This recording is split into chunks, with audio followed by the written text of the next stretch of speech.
라는 제목의 작품입니다. 제목의 의미를 우리가 먼저 확인을 하고 작가 특징도 한번 보고 보기도 한번 볼 건데요. 먼저 우리가 제목에서 확인할 수 있는 의미 하나, 어느 날 고궁을 나오면서 라는 설명 자체가 이 시의 화자의 상황인가 보다 라고 우리가 추측할 수 있고요. 근데 화자가 지금 어디를 나오면서라고 했냐면 고궁이라는 곳에서 나오고 있다라고 얘기했었어요. 근데 이 고궁이라는 장소는 옛날 궁, 그러니까 우리가 왕권 정치했을 때, 조선시대 때 뭐 경복궁, 덕수궁 이런 데를 고궁이라고 얘기를 하죠. 고궁이라는 것 자체가 뭐의 증거냐면 왕권 정치의 흔적이다.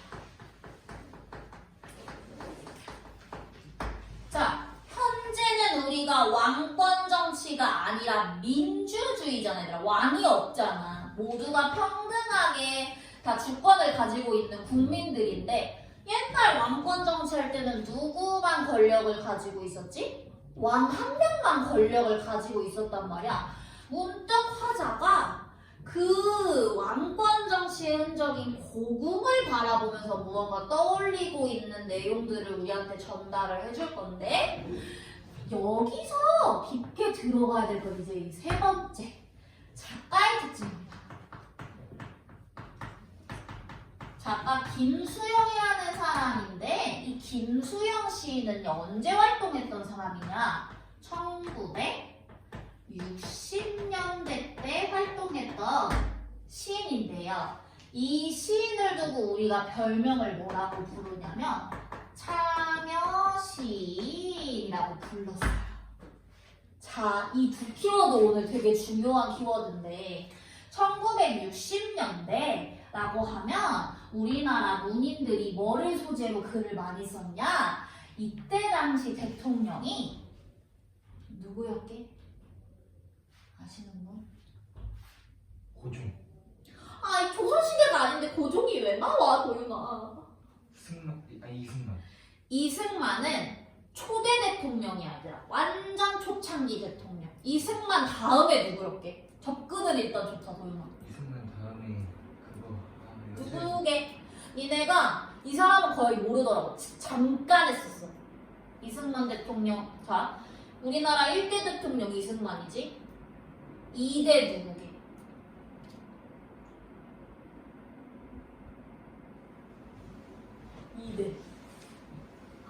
2대도 이승만.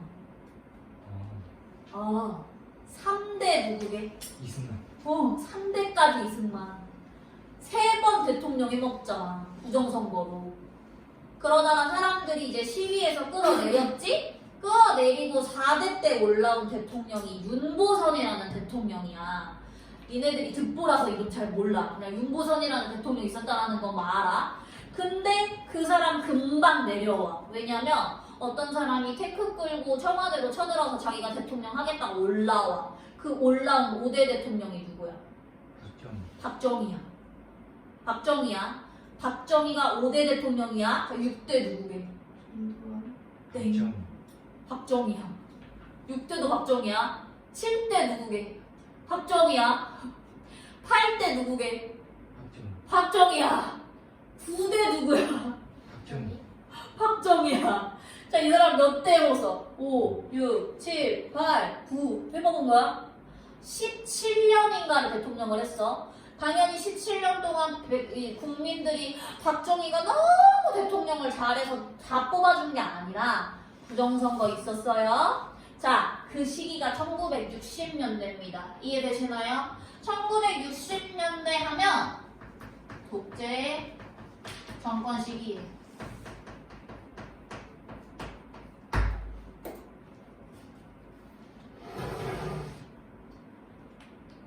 한번 더 해볼까? 야, 박정희가 그래서 9대까지 하고 10대에 누가 올라왔게? 이 사람도 득보라서 너네 이름 잘 모르더라. 최규하라는 사람이 잠깐 하거든? 근데 그 사람도 금방 내려와. 항상 금방 내려오는 이유는 누가 탱크 몰고 또 쳐들어와서야. 누구게? 이제 전두환 나오는 거야. 전두환이 올라와. 자, 전두환도 몇 번 했어? 대통령. 11대, 12대 두 번 해. 두 번 하고 전두환도 내려와요. 내려오고 나서 된 사람 누구게? 이 사람도 너네가 잘 모르더라. 누구게? 여기서부터는 좀 이름 들어봤을 법한데 뉴스에 가끔 나오거든. 노태우 대통령이 돼. 노태우 다음이 누구냐면 김영삼. 김영삼 잘 안 들어가죠 너네. 요새는 김영삼 이름이 잘 안 나오긴 하는데 김영삼 대통령이 뭘로 유명하냐면 우리나라 일제강점기 때 조선 총독부라고 일제 애들이 만들어 놓은 그 조선 총독부가 일제강점기 끝나고도 그냥 서울 한복판에 떡하니 있었거든. 그 꼴 보기 싫어서 김영삼이 저거 없애버려야 돼! 라고 했더니 일본 애들이 자기들이 그냥 가져가겠다고 제발 부시지 말라고 한단 말이야. 근데 김영삼이 계열받아서 뭐이씨 원숭이 새끼들이 부시라 말아야 하더니 바로 폭파시켜 하면서 폭파 빵 터트린 겁나 쿨가이 대통령 할아버지 있어. 그 사람이 김영삼이야. 김영삼 다음이 좀 유명한 사람이야. 노무현. 아니 노무현은 좀 그 뒤야. 이명박 그 뒤야. 이명박은 되게 최근이야. 뭘로 유명하냐? 노벨 평화상 받은 사람.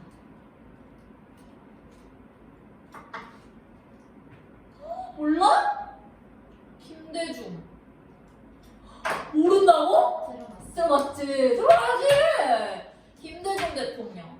김대중 대통령 다음이 누구게? 아까 도윤이가 한번 얘기했어. 노무현. 노무현 대통령. 노무현 대통령 다음이 누구야? 승민이가 얘기한 이명박. 이명박 다음 누구야? 박근혜. 그리고 박근혜. 그리고 탄핵당하고 올라온 사람.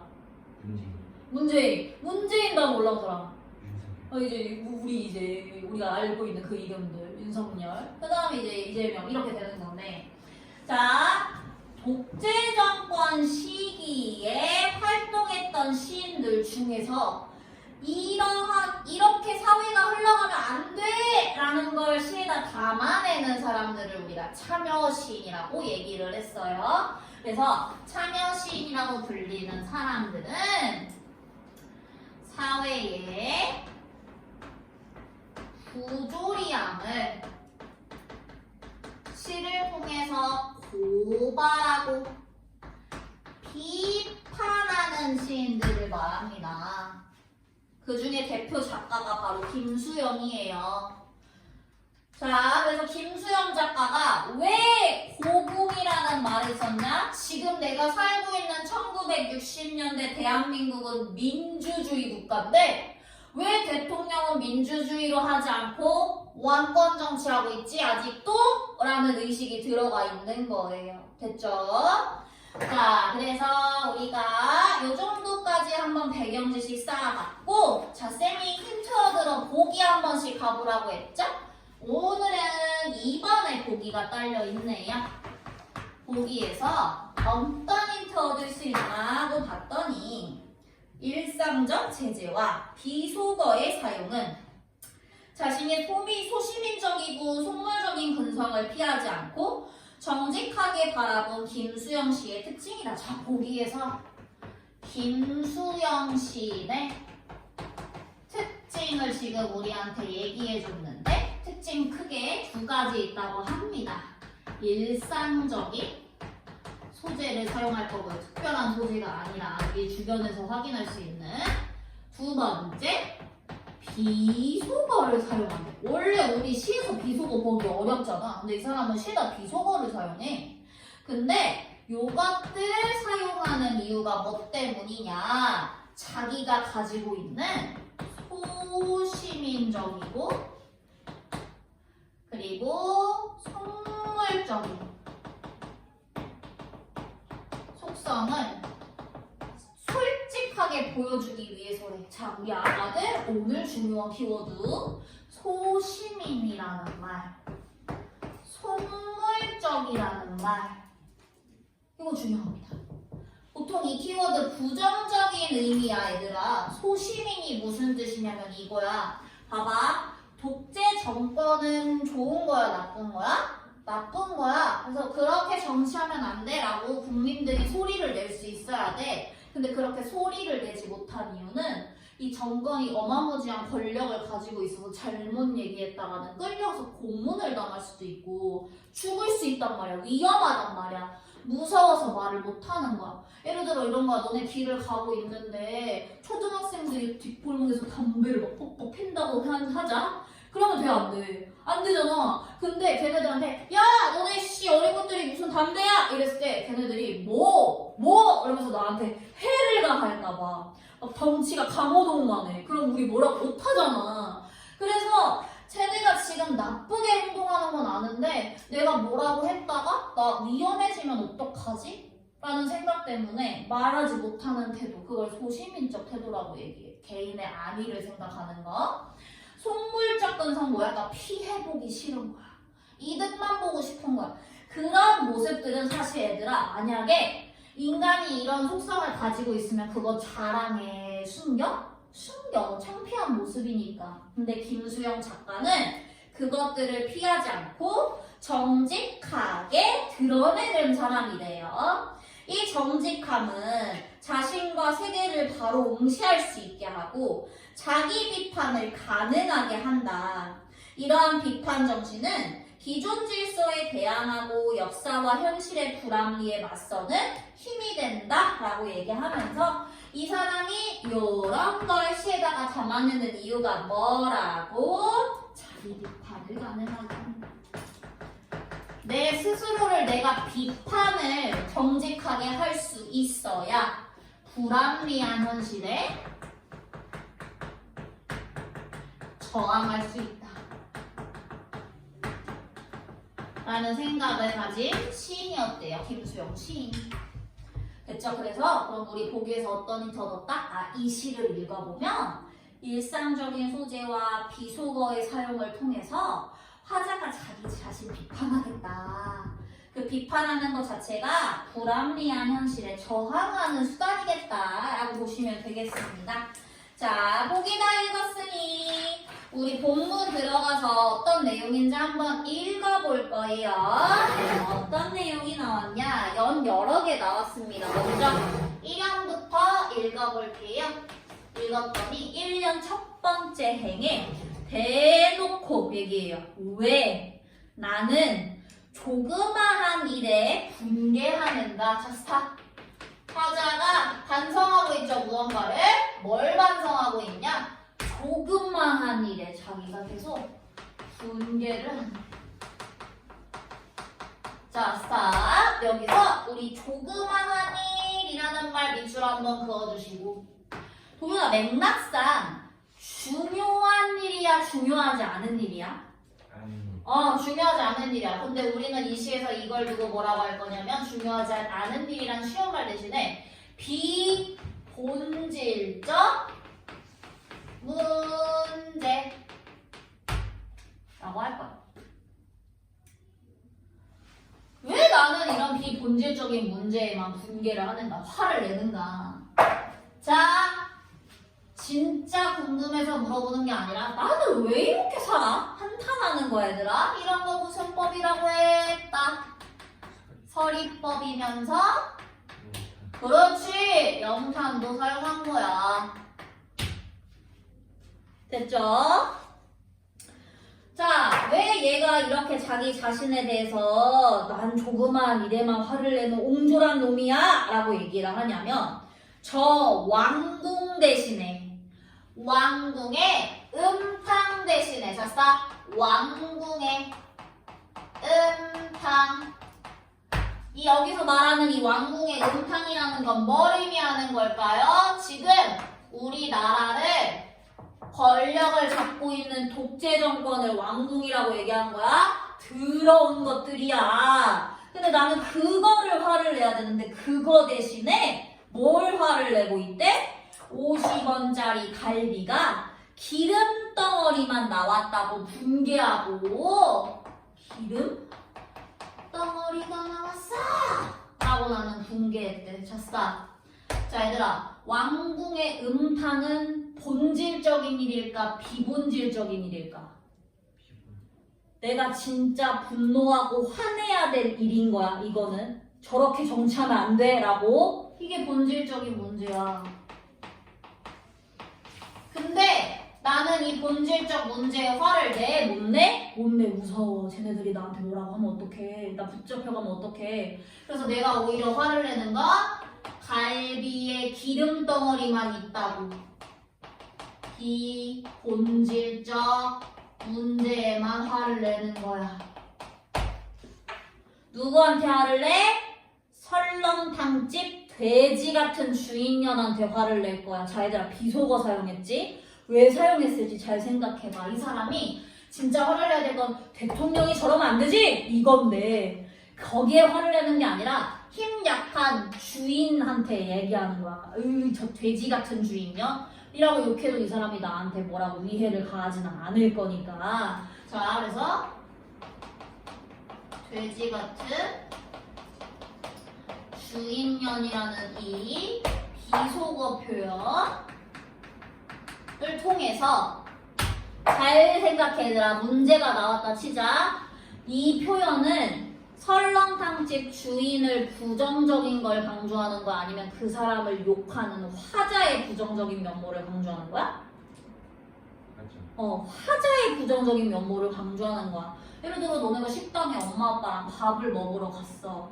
밥을 먹는데 밥에서 머리카락이 나온 거야. 근데 아빠가 그거를 항의를 하겠답시고 갑자기 일어나서 뚝배기로 막 엎끌더니 그 가게 주인한테 이 돼지 같은 년아! 이렇게 욕을 했다 치자. 그럼 너네 그거 보고 와 우리 아빠 카리스마 오진다 하는 거 좋아하냐? 아니면 아빠가 창피하냐?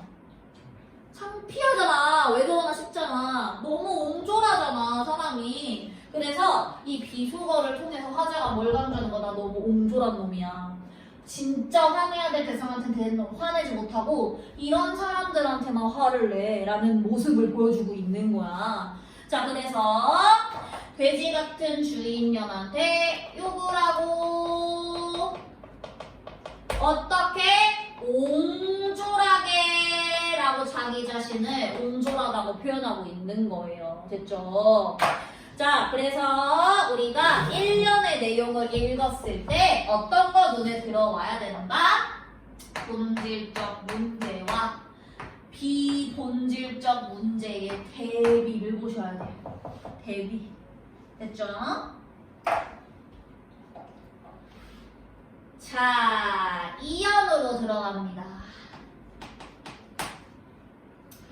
한번 정정당당하게 붙잡혀간 소설가를 위하여. 자, 봐봐. 정정당당하게 붙잡혀간 이 소설가 왜 붙잡혀갔겠어? 바른 말 하다가 문제 지적하다가 끌려간 거란 말이야. 그런 사람들을 지켜주려고 내가 화를 내야 되는데 언론의 자유, 부조리한 사회에 대해서 고발하려는 언론의 자유를 보장해달라고 목소리를 내가 내야 되는데, 자, 월남 파병에 반대하는 옛날에 얘들아 1960년대 때 우리나라 젊은 남자들이 아무런 연고도 없는 베트남에 끌려가가지고 전쟁터에 군인으로 착출됐단 말이야. 왜 착출됐냐면 그냥 나라에서 걔네 갖다 판 거야. 그래서 팔다리 잃고 막 혀 잘리고 이런 사람들 막 많았는데 그 사람들을 위해서 아무것도 안 해줬어. 그런 거 끌려가지 말라고 반대하는 이런 내용들, 내가 진짜 화내야 될 문제, 본질적 문제는 이거란 말이야. 근데 나는 이거 얘기했어? 못했어? 못했어. 그런 자유를 이행하지 못하고 오히려 나는 뭐하고 있어? 20원 받으러 3번씩 4번씩 찾아오는 야경꾼 같은 사람이나 증오하고 있는 거야. 이게 뭐가 중요한데.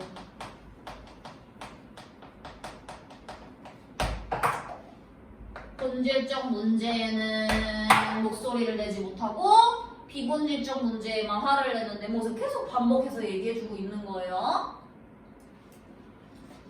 자, 3년 갑니다. 옹졸한 나의 전통은 유구하고. 자, 유구하다가 얘들아 무슨 뜻이냐면 얼마 안 됐다는 게 아니라 너무 오래됐어. 나 이렇게 산지 되게 오래됐어. 옹졸하게 산지.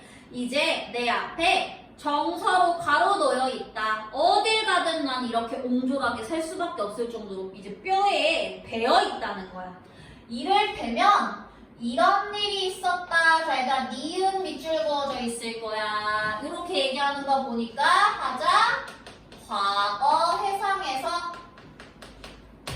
관련된 일화 지금 제시할 건데 어떤 일화인지 한번 보자. 부산에 포로수용소 제14 야전병원에 있을 때의 일인데 정보원이 너스들과 스폰지를 만들고 거지를 개키고 있는 나를 보고 포로경찰이 되지 않는다고 남자가 뭐 이런 일을 하고 있느냐고 놀린 일이 있었다. 너스들 옆에서 갑자기 얘가 이 얘기를 왜 하냐면 자 전쟁 중이야. 바깥에서 막 폭탄 터지고 막 인질들 잡혀오고 난리 났어. 근데 나는 나가서 포로를 잡는 경찰 일을 하는 게 아니야. 그 포로 경찰 일은 위험하니까. 난 뭐해? 조용히 건물 안에서 여자들이랑 같이 손수건 접어. 스펀지 같은 거 이렇게 접어. 그럼 그건 위험하지는 않거든. 그래서 그거 보고 사람들이 나한테 남자 새끼가 뭐 저런 일을 하고 있어? 라고 놀린 일이 있대. 난 옛날부터 이렇게 내 몸이 너무 중요해서 내 스스로가 너무 중요해서 바깥에 나가는 용기가 없었어 라는 거 지금 얘기해주고 있는 거예요. 자, 그래서 여기서 스펀지 만들기랑 거즈 개키기는 비본질적인 게 내가 한 건 비본질적인 행동이야. 너무 옹졸했어 옛날부터 라는 거 알려줍니다. 그래서 사연에 화자가 이런 말을 합니다. 지금도 내가 반항하고 있는 것은 이 스펀지 만들기와 거즈 접고 있는 일과 조금도 다름이 없다. 무슨 뜻이야? 나 여전히 옹졸해. 소시민적이야.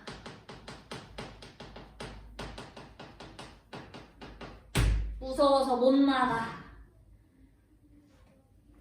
자, 내가 그래서 얼마나 힘없는 인간이냐면 걔의 울음소리를 듣고 그 비명에 지고 걔가 짖어도 너무 무섭고 머리에 피도한 말은 애놈의 투정에 지며 떨어지는 은행나무 잎만 밟아도 가시밭을 밟는 것처럼 아플 정도로 난 너무나도 무한 인간이야. 옹졸하고 나약한 인간이야. 이런 나 너무 꼴보기 싫지? 일부러 솔직하게 대놓고 지금 얘기해주고 있는 거야. 그래서 화자가 오연에 가면 이런 얘기를 합니다. 아무래도 나는 비켜서 있다. 이 구절 중요해요. 도연아, 이 비켜서 있다라는 말이 나는 부조리한 것에 앞장서서 저항한다는 뜻이야. 저항하지 않고 숨어 있는다는 뜻이야? 불이익에 저항하지 않고 숨어 있는 거야.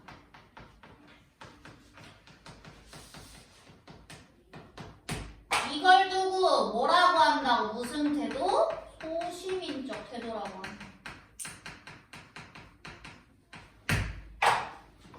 절정 위에는 자 그럼 지호야 이 절정 한가운데 위는 저항하지 않는 거겠어? 저항하는 거겠어? 저항하는 자리 위에는 서 있지. 여기까지 읽었을 땐 서 있는 것 같지만 그 다음 구절 읽으면 뭐래? 않고 있대. 자 얘들아 스탑. 원래 우리 뭐뭐 하지 않다라는 말은 안말하고 붙여 쓰잖아. 일부러 작가가 너네한테 서 있지? 하고 한 테포 끊어읽게 하려고 밑으로 내린 거란 말이야. 이걸 우리가 뭐라고 하냐면 문제에서 의도적으로 행을 내렸었다 해서 행가리라고 해요.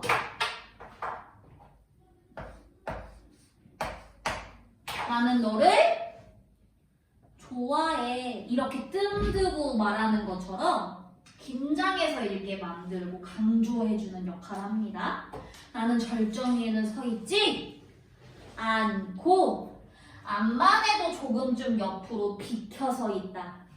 그리고 조금쯤 옆으로 서 있는 것이 조금쯤 비겁한 것이라는 것도 알고 있다. 자, 화자 지금 자기 스스로 뭐 하고 있어요? 반성하고 있는 거예요. 반성하고 있고 자기 자신이 자랑스러울까 웃길까? 웃길 거야, 그치? 이런 거 우리가 자조적 인식이라고 해요.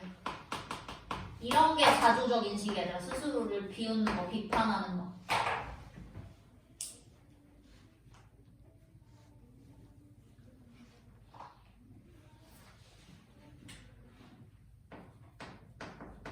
그러니까 이렇게 옹졸하게 반항한다.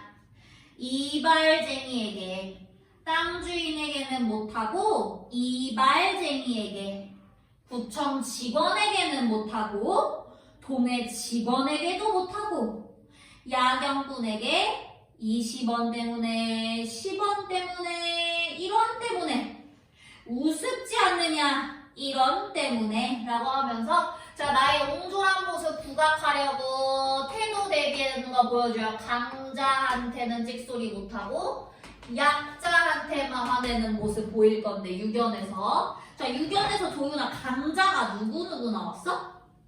땅주인, 땅주인. 나 땅주인한테 찍소리 못해. 또 구청직원, 옳지, 구청 직원. 또 동직원, 동해 직원. 승민아, 약자는 누가 나왔어? 이발쟁이. 머리 끝 잘라주는 사람. 힘 없잖아. 또 야경꾼. 이런 사람들한테만 난도 화를 내. 뭐 때문에 할래? 중요한 것도 아니야. 20원 때문에, 10원 때문에, 1원 때문에. 선이가 점점 액수가 커져 작아져? 작아져. 우리 이렇게 점점점 작게 표현하는 거 점층의 반대예요. 점층의 반대를 점강법이라고 할 거야. 알아두세요. 점강법 사용하고 있어요. 우습지 않느냐. 이것도 질문이 아니라 강조하려고 하는 거니까 서리법. 1원 때문에. 자, 근데 얘 지금 우습다라고 얘기하고 누구한테 우습다고 한 거야? 남한테야, 나한테야? 내가 우스워. 이런 게 바로 자기 자신을 뭐 하는 거다? 자조하는 거라고. 이게 자조적 태도라고.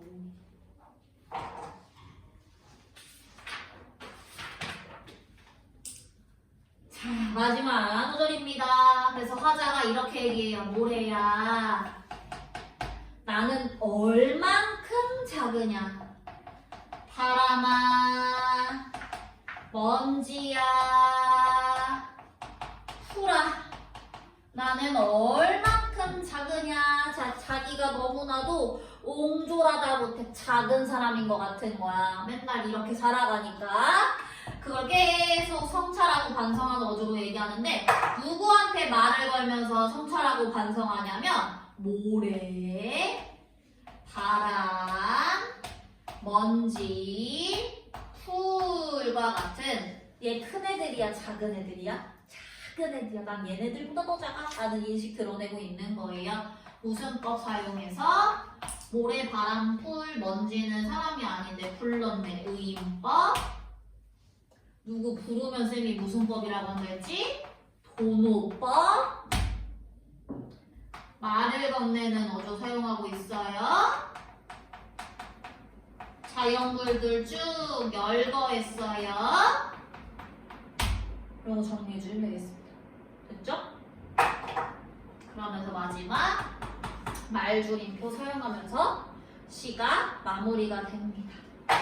계속 반성하는 걸 지속하고 있는 듯한 느낌이죠? 자, 그래서 시를 이렇게 우리가 다 읽어봤습니다. 그래서 작품의 주제적 마무리합니다. 주제 부정한 권력과 부조리한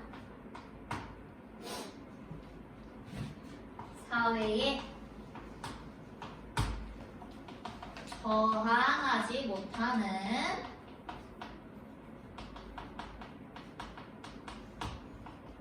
소시민적 태도에 대한 반성이 들어가 있는 작품입니다. 부정한 권력과 부조리한 사회에 저항하지 못하는 소시민적 태도 반성.